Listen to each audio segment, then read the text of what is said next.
Minha irmã, meu irmão, a liturgia da Igreja nos alimenta cotidianamente com a palavra do Senhor e com a Eucaristia. Nessa etapa do tempo comum que estamos vivendo, se não forem dias de solenidade e festas, predominarão textos extraídos do livro do Êxodo, como fonte da primeira leitura.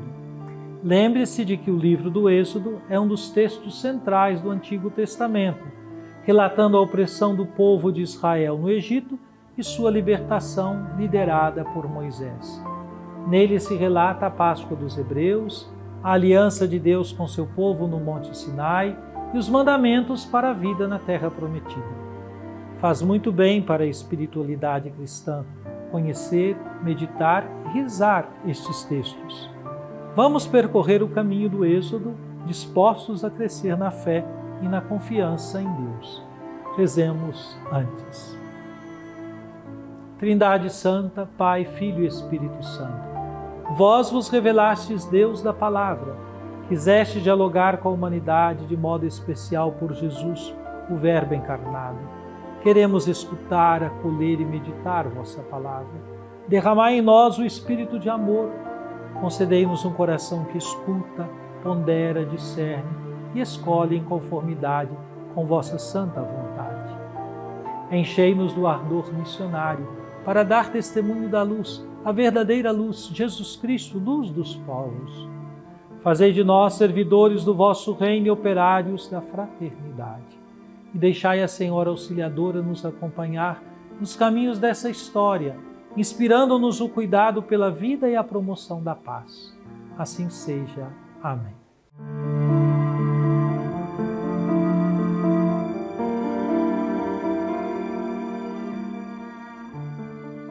Naqueles dias, surgiu um novo rei no Egito, que não tinha conhecido José, e disse ao seu povo: Olhai como o povo dos filhos de Israel é mais numeroso e mais forte do que nós. Vamos agir com prudência em relação a ele, para impedir que continue crescendo e, em caso de guerra, se una aos nossos inimigos, combata contra nós e acabe por sair do país. Estabeleceram inspetores de obras, para que o oprimissem com trabalhos penosos. E foi assim que ele construiu para o faraó as cidades entrepostos Pitom e Ramsés. Mas, quanto mais o oprimiam, tanto mais se multiplicava e crescia. Obcecados pelo medo dos filhos de Israel, os egípcios impuseram-lhes uma dura escravidão e tornaram-lhes a vida amarga pelo pesado trabalho da preparação do barro e dos tijolos, com toda a espécie de trabalhos dos campos e outros serviços que os levavam a fazer à força. O faraó deu esta ordem a todo o seu povo: Lançai ao rio Nilo todos os meninos hebreus recém-nascidos, mas poupai a vida das meninas.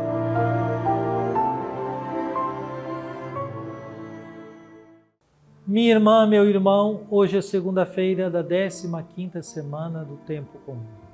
Escutamos um texto tomado do livro do Êxodo, capítulo 1, que descreve a situação dos israelitas após a morte de José, quando o novo faraó, que não conhecia José, assume o poder.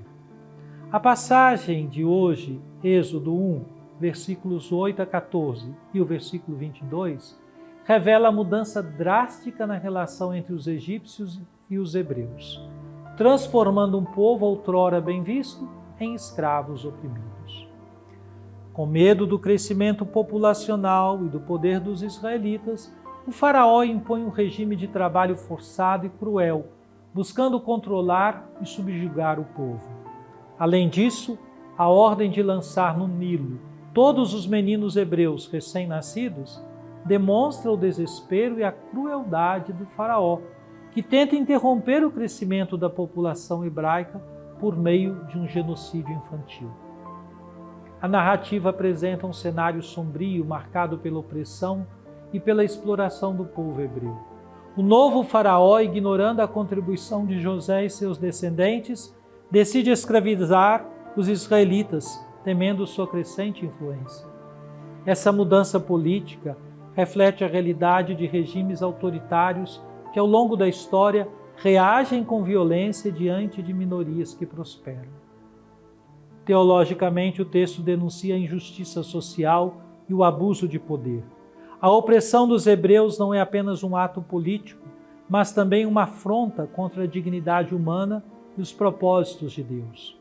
O trabalho forçado e as condições desumanas impostas pelos egípcios simbolizam estruturas de pecado que escravizam pessoas e povos. O medo do faraó é um elemento importante. Ele teme o crescimento e a força dos hebreus. Isso reflete uma característica recorrente na história. Quando grupos minoritários prosperam, os poderosos frequentemente veem nisso uma ameaça e reagem com políticas repressivas. No contexto bíblico, a resposta de Deus à opressão revela sua solidariedade com os pobres e oprimidos, preparando o caminho para a libertação que virá nos capítulos seguintes. O versículo 22, que decreta a morte dos meninos hebreus, evidencia a crueldade extrema do faraó. A tentativa de eliminar os descendentes masculinos ameaça o futuro da nação e mostra como o medo do poder político leva à degradação moral e ética. Contudo, mesmo em meio a essa escuridão, a ação de Deus começa a se desenhar através da preservação de Moisés, que se tornará o libertador. O texto de Êxodo, hoje proclamado, nos desafia a refletir sobre situações contemporâneas de opressão e exclusão. Muitas comunidades ainda enfrentam discriminação, perseguição e políticas que ameaçam sua sobrevivência. A atitude do faraó nos lembra que o medo do diferente pode levar à violência institucional. É necessário que os cristãos sejam voz profética contra as injustiças que promovem a marginalização de pessoas por raça, etnia, religião ou condição social. O clamor dos oprimidos continua ecoando na sociedade atual, e a Igreja deve ser um sinal da presença libertadora de Deus, promovendo dignidade e justiça.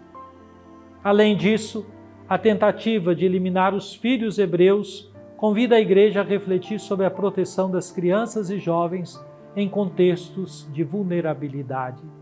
Questões como o tráfico de menores, a exploração infantil e a violência doméstica são realidades que clamam por uma resposta cristã firme e solidária. Por fim, a história da opressão no Egito também nos lembra que Deus não abandona seu povo, mesmo nos momentos de maior sofrimento. Essa certeza fortalece a fé cristã em tempos de crise, inspirando-nos a confiar no poder de Deus, que transforma situações de morte em esperança de vida. A comunidade eclesial deve cultivar essa confiança e agir concretamente em favor dos marginalizados, testemunhando a fidelidade divina que sempre está ao lado dos que clamam por libertação.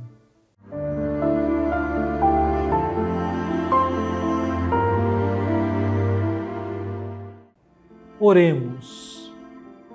Ó Divino Pai Eterno, tendo ouvido e meditado a palavra sagrada, concedei-nos dar testemunho da luz do vosso amado Filho, Jesus Cristo nosso Senhor.